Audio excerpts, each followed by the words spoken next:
And we are live. Welcome to another episode of Business Focus Live with me, John, where we talk about business related topics as well as news from here and around the world. If you're new to this channel, don't forget to subscribe and let's get started.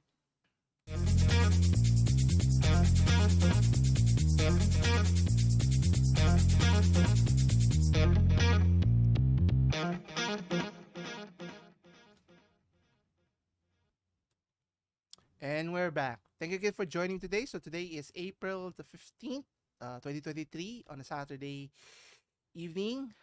In this week's episode, we'll be talking about some interesting things that's been going on this past week or so. None more so than our first topic, which is Alibaba, the e-commerce giant in China, is now foraying into the AI ChatGPT, creating their own version. So we'll talk about that and what does this mean for the future. Next is we'll be talking about sports, in particular NFL, which has been growing its popularity. I mean, very popular in the United States, and now it seems on intent on growing its sports, even though it's not popular in other countries or being played in other countries. But a lot of people are curious and trying to catch. Even I, a big fan of the sport. It's now being going to be showcased in YouTube, and you have to pay a pretty hefty amount to be able to watch it. Now, is it worth your money? What does this mean for the league? Obviously, more revenue. We'll talk about that. Next is we'll be talking about the gig economy now for many people who rely on their side hustle. Obviously, paying for the services with tips is one of the key drivers that enables those workers to stay afloat and earn some extra income. Now, some are complaining whether it's warranted or not in terms of providing them low tip. Now, obviously, in some countries that's commonplace, like in the United States, but in other countries like in Japan, tip is not necessary. So we'll talk about that. And next is we'll be discussing, how safe are your vehicles, obviously with theft being an issue and using technology to be able to steal your vehicle with the use of a JBL speaker. So stay tuned for that one where we discuss that for those who drives their own vehicles here in general. And lastly, stay tuned as we discuss the dangers of charging your devices in public places, whether in airports or even in hotels or whatever public places that you may be frequenting. How vulnerable your devices would be. Obviously, that necessitating your personal info and whatnot. So anyway, so to start off, as mentioned, Alibaba's foray now into creating their own AI chatbot, which is called Tongyi Quan Yen or Quan Wen. Is it going to be a success as similar to how OpenAI is developing, Microsoft is developing, or even Google is developing their own AI? So in this article at techtimes.com, so let's take a closer look. It mentions that Alibaba's ChatGPT-like AI is now unveiled. It's called, as mentioned, Tongyi uh, Qianwen, to be integrated into smartphone speakers and more. Now, obviously, the idea of having AI to help users looks promising, but it's still on its early stage if you think about it. And yes, it has capabilities, but it still has many limitations, and it hasn't reached to the point that it's going to not say obliterate, but replace any type of assistance, whether it's Google Assistance or Apple Assistance in this case. But it mentions here how the AI should work here. Uh, the Chinese multinational technology firm hasn't rolled out Tongyi Qianwen, its new large language model, but thanks to its latest demonstration, consumer can now know how the new competitor of ChatGPT works. And if you want to try the new technology, here is what you need to know about its artificial intelligence. So the technology will be integrated into the T-Mall Genie smart speakers. And aside from this, Ding Talk, Alibaba's official workplace messaging platform, will also take advantage of the new AI. And in its initial rollout, Ding Talk Perform and Tmall Genie smart speakers will be the first products to receive the boost or the add-on, and obviously they plan to add it into more to their many applications in their ecosystem, which is a plenty. And obviously, if you live in China, they're all somewhat integrated in their software, whether you're using text messaging, e-commerce platform, and whatnot here, to be able to utilize the AI software to help you expedite your process, whether it's through social media, banking, whatever the task may be, and expedite that process. I think the end result would be ideal and beneficial for many individuals here. Now, obviously, how effective that is, it's still a long ways to go here, and even according to the CEO of Alibaba, Daniel Zhang, who just demonstrated the AI model during a recent conference in China, stated that the software would drastically change how Alibaba conducts its production. Obviously, integrating it would be built in, but the question is, there are obviously concerns, and that has been warranted in terms of the safety of obviously with any technology, software that can be used for the good. It can also be used for its nefarious purposes here. And how do we safeguard this? Obviously, those are questions that need to be addressed moving forward. Now, according to the CEO, he mentions that we are at a technological watershed moment driven by generative AI and cloud computing, which is looks enticing, but obviously you want to temper it with a grain of salt because obviously, with any new innovation, there are always obstacles that needs to be overcome, and whether how people use it will be the key here. And I'm looking forward as to who else will be joining in the foray into the AI development of similar to like ChatGPT and even Alibaba in this case. So we'll wait and see. I mean, I'm not so as pessimistic as others would be, but obviously the movement or the continuation of evolution of technology will always be there, and whoever adopts first will be the market leaders in our marketplace here.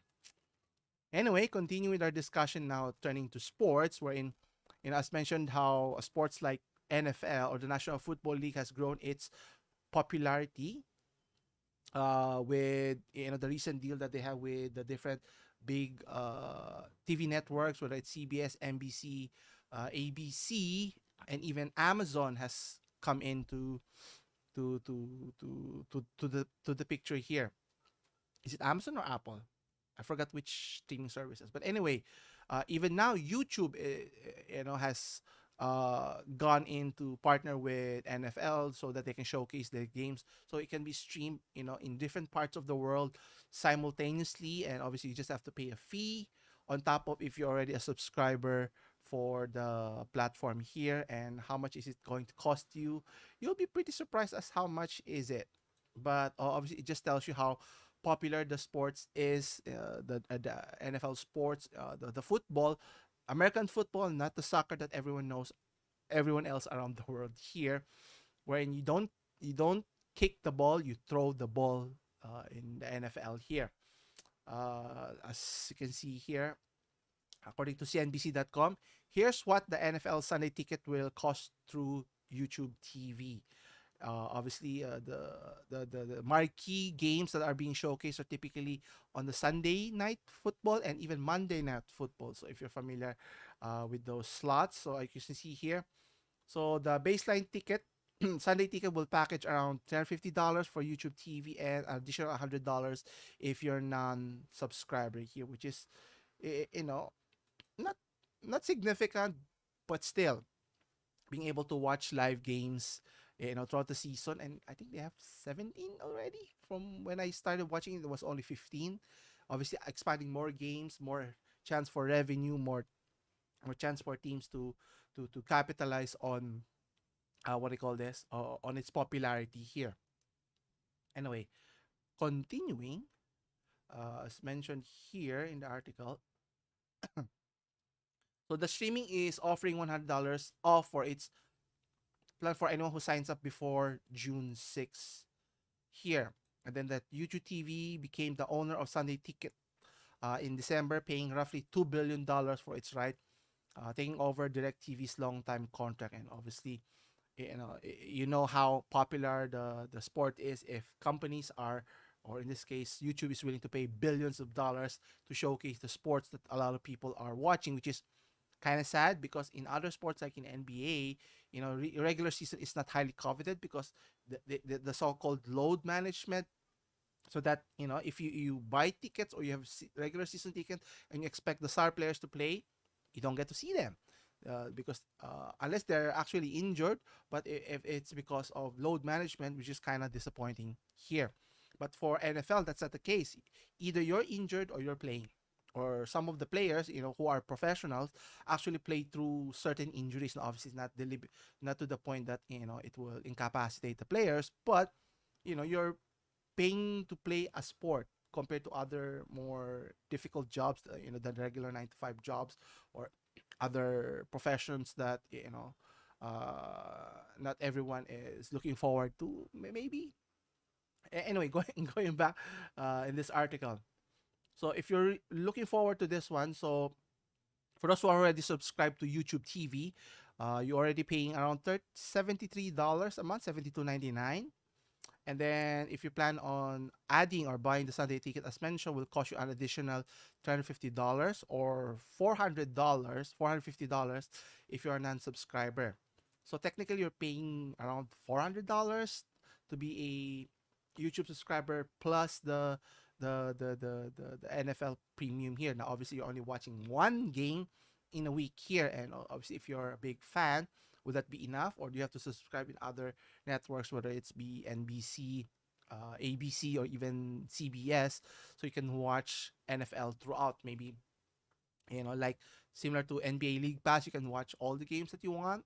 Maybe not all of it, but many games because there are more teams there. So I don't know how many games you can watch in a single day. But for the NFL, there are limited games that can be played, especially key matchups that you want to watch that would be enjoyable here.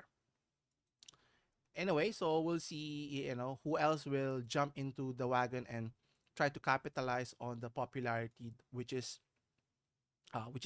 NFL here, and hopefully, other league sports could learn from what made the NFL, which is, have been, I think, more than 100 years already.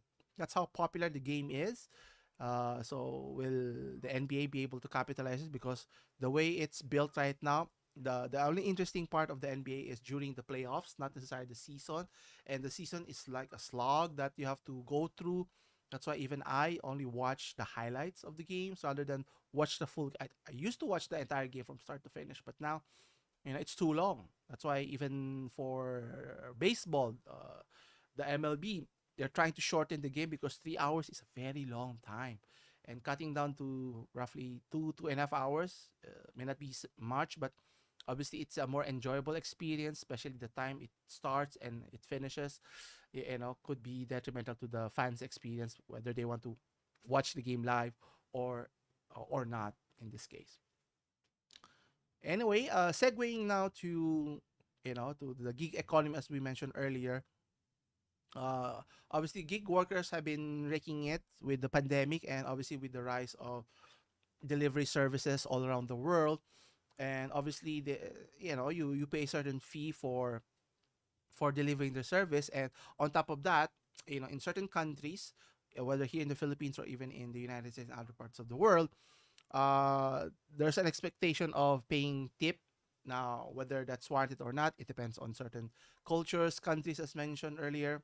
Like in Japan, they don't expect tips, whether you're delivering foods or eating in a restaurant, fine dining restaurant, because obviously that's expected, but that's not always the case. But in this particular article, as mentioned here at businessinsider.com, people are ticked that delivery drivers complain about stingy tips in a viral New York Times article. And here are the five main reasons people don't think that they should tip more. Now, obviously, it depends on the culture, and it should depend on the people whether they should tip based on that culture, and how much they should tip should be, given to the discretion of the individual. Because obviously, at the end of the day, you're providing a service, and if you do an exemplary job delivering on time, early, then you should be rewarded there in terms of tip. Now, how much tip, whether it's 5%, 10%, or even 20%, or even more, should be left at the discretion of the individual here. And actually, in my experience, when I was in the States last December, ordering through Grab or even Uber, you're supposed to provide the tip before you even place the order. But how can you give the tip ahead of time? You don't even know what type of service are you going to get at the end of the day, whether it's warranted or not. But I think to remedy this matter so that this helps the gig workers here is is there a way to build that relationship with those gig workers? So in the case, let's say if you order frequently on certain restaurants and that individual typically has that normal route, can you get them as the how would you call it? Here in the Philippines, call it suki or regular customer, so to speak, right? So that they can you'll be incentivized to order, and then that individual or that gig delivery person would be prioritized over the other. Obviously that would be the onus on Uber or even Grab or Uber Eats to offer that to the customer, so that you build a relationship, familiarity, you see the same person over the deliver on your doorstep, so that you'll be incentivized to give more if they are able to do a great job. If not, you can choose not to use the same delivery person or try another one, and so forth. So the one with the best offerings or service should get more tips. And obviously it's a service oriented, so that should be taken into account when dealing with not just the customers but the delivery individuals as well. Now, would that work? Oh, we don't know. Now, let's look at some of the arguments that's being mentioned here now. So larger orders doesn't mean more work for drivers. Now, obviously, if you're delivering, whether you're using your car, motorcycle, whatever the mode of transportation, it's not a scaling business. You're there to deliver. It's already computed in terms of the delivery service that you're supposed to be paid on top of the tip here. So it doesn't make sense there. Another, it mentions here that drivers shouldn't expect the same tip as the restaurant workers, which is obviously totally different. Since in dine-in service is totally different than just delivering your products and service, but still you want that product service delivered on time and without damage and as you desired ordered it. Otherwise, this would reflect poorly on the service, so as the restaurant here, which they don't want. Third is drivers should be tipped based on how difficult their delivery was. Now, I tend to agree with this one because let's say it's a rainy day and you made that order and they were able to accomplish that, then I tend to give more tip than on a regular sunny day here. Fourth here is, why should the customers be responsible for paying these workers a living wage? Now, obviously the contention here, this is a temporary job. So if you want to become a full-time job, I think that's why the issue of I think I discussed this in the past that for Uber and Grabs to capitalize on the vulnerabilities of individuals who's trying to do this as a side job, but for those who are interested to do this as a full-time job, should be given an opportunity that there's a normal wage, so to speak, so that they can support themselves, their family, if they so choose. So, but obviously those companies are not doing that, trying to save on costs so that they can maximize their revenue, which is another discussion altogether here. And finally, gig work was never intended to be a full-time job. That's the goal here. But obviously, times are tough, evolving with the recession that's happening. You know, companies have to evolve. Otherwise, your key workers here will revolt, create a lot of commotion and problem for the business, and that's never ideal for anyone here. So we'll see how that goes for those businesses, because obviously, you know, I think for the gig business, for Ubers and the likes, have already capitalized on their popularity, so they should be able to sustain that moving forward here. Anyway, segueing now in terms of security, our last two topics will be an interesting one. So the first one, as mentioned, security, whether online or in the real world, everyone's vulnerable here, whether big businesses or small businesses. In this case, your vehicles are not as safe as one would like to be, especially if you're using wireless key entry. Here in this particular article at techspot.com, it mentions that car thieves are now using fake JBL speakers, not keys, to steal vehicles in just minutes. So, using, in a nutshell, using technology here to be able to manipulate, to trick the system that the car is, is safe, that it would open. Now, I won't go to the details, so obviously it's kind of scary. And obviously it used to be you have to jimmy the window lock to be able to open it, but that, that creates a lot of what do you call this, commotion, and people would be wondering who's that person is. But with this one, obviously with just a few minutes of an angling, you'll be able to drive the car away. So let's take a look here.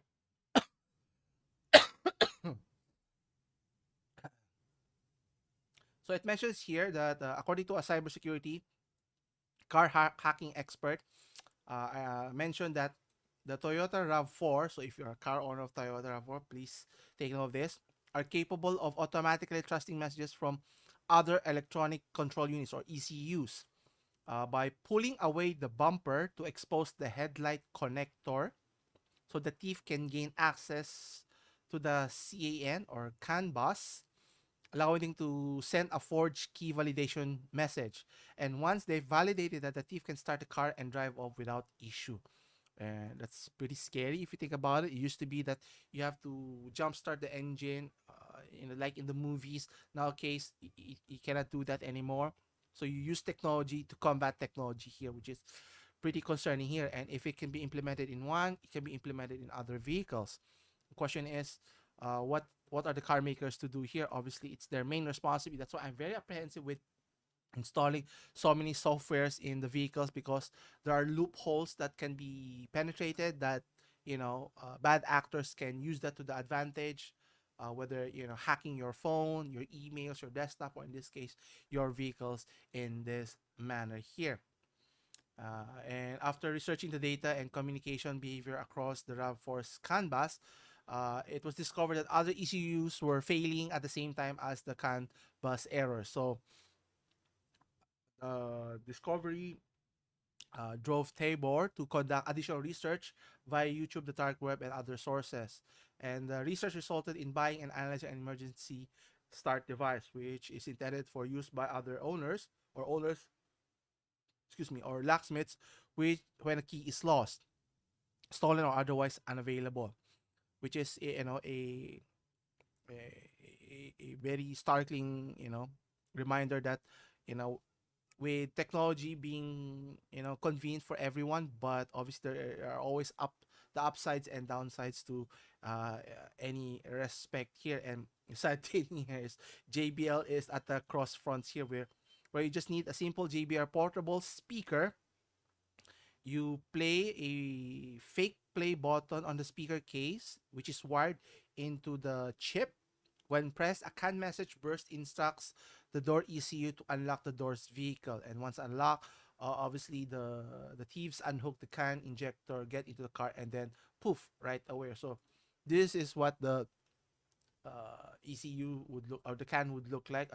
Regular JBL speakers, and using technology. It's like using being a MacGyver here, using existing technologies to hack other systems here, which is pretty scary here if you think about it. And it gives me pause as to how safe are other vehicles, how what other models would be vulnerable in this type of scenario, or is it just an isolated case with the Toyota RAV4s here.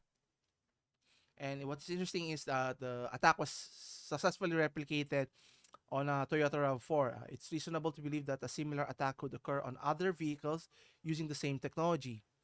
And obviously, they've already alerted Toyota to its vulnerabilities to be able to stop it. But unfortunately, which is kind of sad, they have not yet received any acknowledgement of the response. Obviously, trying to verify the claim, and by then a lot of other vehicles will be stolen, and which is kind of sad fact. That's why I'm still apprehensive of using any form of technology, or fully dependent on technology in vehicles, because obviously you can just use a computer, or in this case a speaker, a JBL at that. to hack your system, which is never a good thing here.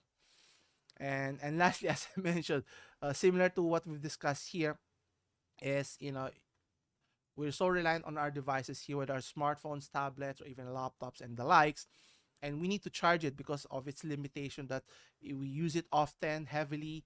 Then by the time we reach a certain destination, less than a day, it's already running out of juice. So what do? You find outlets that you can charge, and sometimes you forget to bring your charger, and you use public access to be able to charge your phone or devices. Well, be warned, it's not as safe as one would like to be. So according to this article at textpat.com, avoid public charging stations at airports and even at malls. So public charging, I think, is what it's trying to convey here. How vulnerable we are, that hackers are always finding ways to be able to access our information. It used to be phishing through our smartphones by text, through emails, and even now they're becoming more elaborate, which is pretty concerning if you ask me personally. So let's see here. So according to the FCC, or Federal Commission, Communications Commission, uh, issued a warning of the dangers of public charging stations. So dirty USB ports can load software that can lock a device or steal passwords and other sensitive information while running in the background. So you don't even know that you're being hacked already. And then in some instances, a hacker may even leave a compromised cable plugged into a power station in hopes of it being used by unsuspecting victims. And obviously, awareness is important, being diligent. That's why never rely too much on technology. Even using Wi-Fi technology in public spaces is never recommended because you could be hacked through there. Now, obviously, convenience is very important, but you try to avoid it as much as you can. That's why either the individuals has a way to protect themselves, which is big business for those, or the establishers providing the free access should be able to monitor it and find ways to cut those loopholes so that people will not be left vulnerable, because obviously at the end of the day everyone is affected in any shape or form in this case. So it mentions here, according to FBI, avoid using free charging stations in airports, hotels, and even shopping centers. Bad actors have figured out a way, as mentioned here, figured out a way to use public USB ports to introduce malware and monitoring softwares onto devices, similar to how they would normally hack ATMs. When you're punching in codes, they would put in a device on top of it so that you would think that you're still punching in codes, but they're trying to save your pin codes, and then the barcodes that what you enter your ATM, so that they can wait for you to leave and then hack it and withdraw all your money here. So what they're suggesting is carry your own charger and USB cord and use an electrical outlet instead, which is obviously kind of problematic if you tend to forget it, which goes back to the makers of those devices. They need to make it last longer, right? For smartphones to last just 1 day or less than a day is abysmal, since they've been charging us for so much. We been wanting them to what do you call this, wanting them to become smaller, but the battery hasn't evolved that much, that even right now the phone that I'm using is plugged in, because if I don't use it, or use it sometimes, just normal use throughout the day, being at home, the battery is being depleted, and doing some light stuff and heavy intensive stuff can deplete it significantly. And obviously carrying a cord to charge your devices, and sometimes you don't only have one device, you have multiple devices, so you have to share it, you have to bring multiple cords, which is kind of burdensome and just kind of annoying. And this is the onus on those companies to step up to be able to do that. And that's why, with regards to even bigger devices like EVs, they haven't reached the point that you don't have to worry about not charging them for several days, or even when you charge them, you can charge them pretty quickly, in terms of minutes, not hours, so that you can move on to wherever you plan on going, or we don't even have to worry that have you topped up your battery, you need to bring your charger and whatnot. But anyway, going back to this article regarding safety here, it's a big issue, and it's not going to go away unless the companies try to find ways, or startup companies who may uh, find a way to solve those issues, because I think at the end of the day, if the devices that we're using is able to last longer, we don't have to worry about charging it, externally, so that we will not be left as vulnerable as we would like to be. For laptops, devices, that should be able to last for some time. And as charging us for an exorbitant amount to pay a device that has obviously severe limitations, despite the multifunctionalities of the devices, which is, you cannot take it for granted, which is, a big problem moving forward. Otherwise, these problems will persist, in the foreseeable future. And those bad actors would try to take advantage of those loopholes until companies, governments enforce the companies to improve their technology, so that, at the end of the day, the users, the citizens will be protected here. That's hoping. Anyway, I think that's it for today. So if you find this discussion topics interesting, don't forget to hit the like and subscribe button. As always, we're trying to find a regular schedule, so it's Saturday-ish, every afternoon-ish, same time. But if not, you can check out my other contents on Mondays. I have business Monday checklist topics, so you might be interested there, or on Wednesdays for business updates. Anyway, as always, I'll see you in the next one. Take care.